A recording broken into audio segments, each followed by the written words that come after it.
Hai Sobat Sanubari, selamat menyaksikan kisah terbaru kami yang berjudul Tapi Sebelumnya Subscribe, like dan share ya, agar channel ini bisa terus menghadirkan kisah-kisah seru lainnya. Kisah ini bercerita tentang seorang pemuda bernama Min Ho. Dia adalah seorang putra CEO Youngjo Corporation. Min Ho sudah menginjak usia 35 tahun sekarang. Namun ia belum juga terlihat menggandeng seorang wanita. Kabar berhembus bahwa Min Ho adalah seorang penyuka sesama jenis. Dan kabar itu membuat orang tua Min Ho khawatir. Selain karena mereka tidak ingin anak mereka tumbuh menjadi orang yang salah. Rumor seperti itu tentu membuat image perusahaan buruk dan mengakibatkan kerugian perusahaan. Ayah dan ibu bertanya pada Min Ho tentang kabar tersebut. Min Ho mengelak, ia mengatakan bahwa ia pria normal dan telah memiliki kekasih. Mendengar itu orang tuanya memaksa untuk memperkenalkan Min Ho dengan kekasihnya. Atau Min Ho akan dijodohkan dengan putri dari rekan bisnis mereka. Min Ho dilanda kekhawatiran. Ia tidak ingin dijodohkan, tapi masalahnya ia tidak memiliki kekasih. Hingga suatu hari saat ia sedang makan di sebuah restoran, ia menemukan sebuah handphone. Ia berniat mengembalikan handphone itu kepada pemiliknya. Ia pun membuka handphone itu, mencari nomor kontak yang bisa dihubungi. Ia juga memeriksa pesan-pesan yang ada di dalamnya, sungguh mengejutkan. Pemilik handphone itu adalah seorang wanita bernama Yura. Dan dilihat dari pesan yang ada dalam handphonenya, ia memiliki masalah keuangan. Ia memiliki hutang yang harus dibayar. Tiba-tiba sebuah ide muncul dalam benaknya. Ia berpikir mungkin bisa mengambil keuntungan dari situasi ini. Ia akan meminta gadis ini untuk jadi pacar pura-puranya. Dan sebagai balasannya ia akan membayar hutang-hutang yang dimiliki gadis itu. Lagi pula jika dilihat dari foto-fotonya, gadis ini terlihat lumayan cantik. Hanya tinggal sedikit dipoles makeup dia akan terlihat lebih berkelas. Ketika ia sedang berpikir, tiba-tiba teleponnya berdering. Seorang wanita bicara di ujung. Telepon mengatakan bahwa handphone yang saat ini sedang dipegang oleh Min Ho adalah miliknya. Dan ia ingin mengambilnya. Min Ho pun mengiyakan. Ia bilang untuk menemuinya di restoran. Yura pun menemuinya, alih-alih memberikan handphonenya. Min Ho bahkan menahan handphone Yura. Ia mengatakan masalah yang sedang dihadapinya dan mengatakan niatnya untuk menyewa Yura sebagai kekasihnya. Yura sangat marah. Ia berkata, "Apa kau sudah gila? Aku bahkan tidak mengenalmu, dan sekarang kau ingin aku menjadi pacarmu?" Min Ho menjawab, "Ini hanya pura-pura agar aku tidak terlibat perjodohan. Dan sebagai gantinya aku akan membayarmu dengan jumlah fantastis. Kau bisa membayar hutang-hutangmu dan hidup dengan nyaman." Yura mulai tertarik, tapi ia gengsi untuk mengakuinya. Ia bilang kalau pacarnya pasti akan marah. Min Ho tersenyum, "Pacarmu brengsek. Dia akan mengemis untuk kembali padamu setelah melihat kau bersamaku." "Apa maksudmu? Apa kau membaca pesan yang ada di HP-ku?" tanya Yura. "Iya, sebenarnya aku tidak ingin membacanya. Tapi aku harus mencari seseorang yang bisa kuhubungi untuk mengembalikan HP-mu," jawab Min Ho. "Dasar kau tidak sopan," ucap Yura. "Ayolah. Aku tidak membaca semuanya. Hanya bagian dia bilang dia udah bosan denganmu," ucap Min Ho tanpa rasa bersalah. Yura semakin marah. Dia lanjut berkata, "Asal kau tahu, aku yang memutuskan hubungan lebih dulu." "Oke," jawab Min Ho, "kalau begitu kau tidak punya alasan untuk menolak. Ayolah, aku tidak akan melanggar batas. Aku hanya akan memperkenalkanmu pada orang tuaku. Setelah meyakinkan mereka, kau boleh mengambil uangmu dan HP-mu. Bagaimana?" Min Ho bertanya. Yura terdiam sejenak.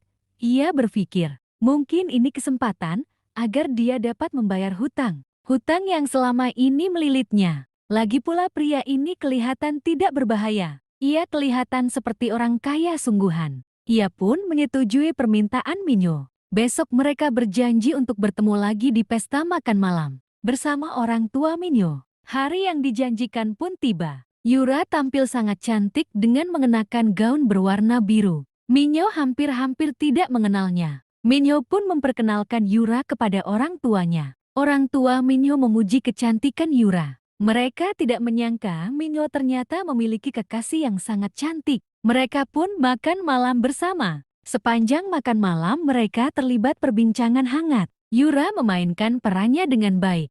Ia berhasil merebut hati kedua orang tuanya. Minho pun takjub dibuatnya. Namun sesuatu terjadi. Tanpa disangka seseorang menyapa orang tua Minho dari belakang. Mereka ternyata rekan bisnis orang tua Minho.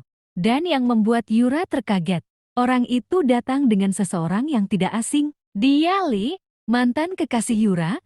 Ternyata Lee adalah putra dari sahabat orang tua Minho. Namanya Tuan Kang. Oh, kenapa dunia sangat sempit? Bisik Yura dalam hati.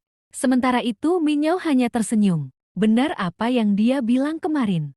Lee tampak tidak suka melihat kebersamaan Yura dan Minho. Minho malah sengaja mendekatkan kursinya ke arah Yura. Lalu Tuan Kang berkata, "Wah, Minho kau sangat beruntung. Istrimu sangat cantik." Minho menjawab, "Bukan paman, dia kekasihku. Kami belum menikah." Lalu orang tua Minho menimpali, "Wah, Kang, kau benar-benar brilian. Kau baru saja memberiku ide.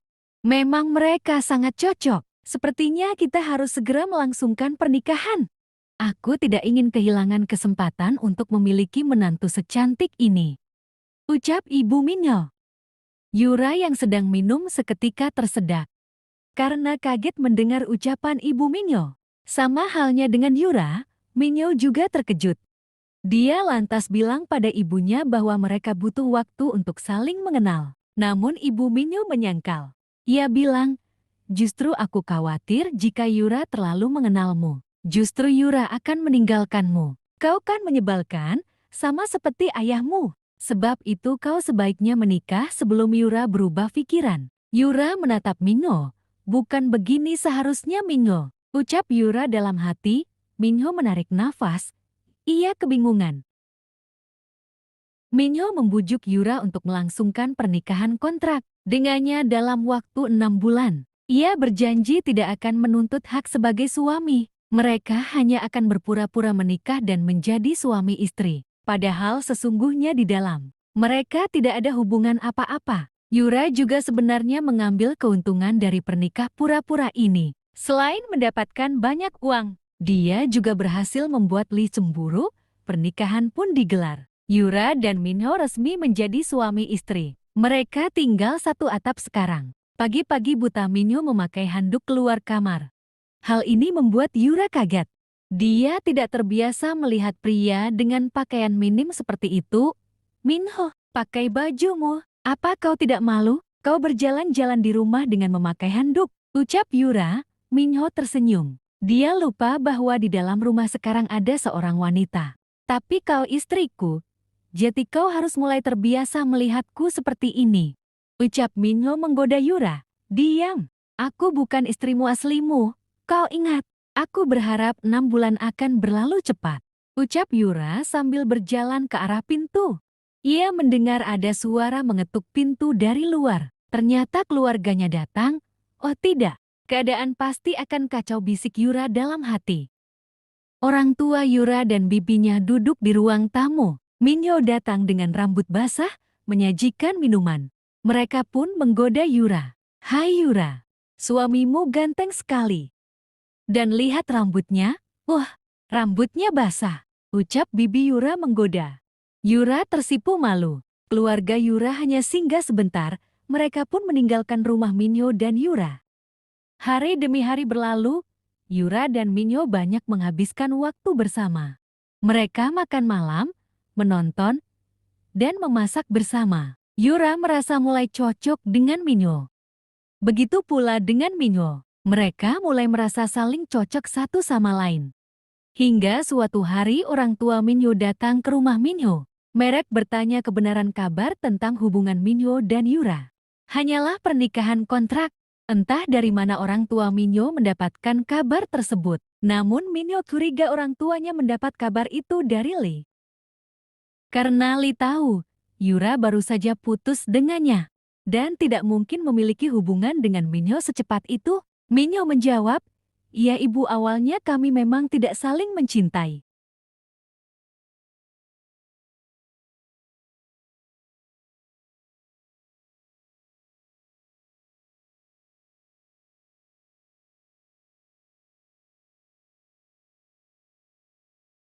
Kami hanya menjalankan pernikahan tipuan. Tapi Bu, aku mulai mencintai Yura setelah kami menikah.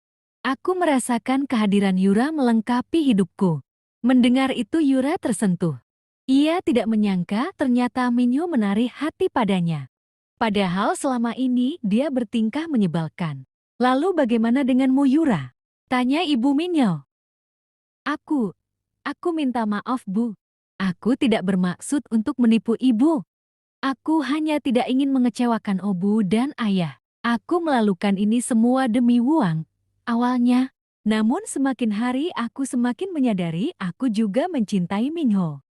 Aku menyayanginya sepenuh hatiku dengan tulus. Bahkan untuk semua uang yang telah ia berikan padaku, aku masih menyimpannya. Dan aku akan mengembalikan semua itu pada Minho. Akhirnya mereka pun menjadi suami istri sesungguhnya dengan restu orang tua Minho.